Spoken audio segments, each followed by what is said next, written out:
Maak een mix met alleen maar schedels. Jullie dagen mij wel uit hoor. Ik begin met deze.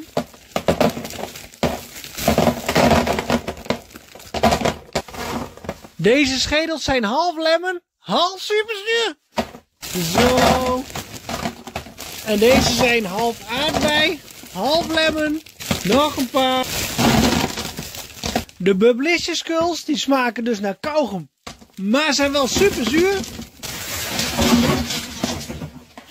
Dan nog een paar van deze sour mini schedeltjes. Nog een paar schedeltjes. En van alle schedels vind ik deze het allerlekkerst. De Sour Cola Skulls. Gaan we even mixen.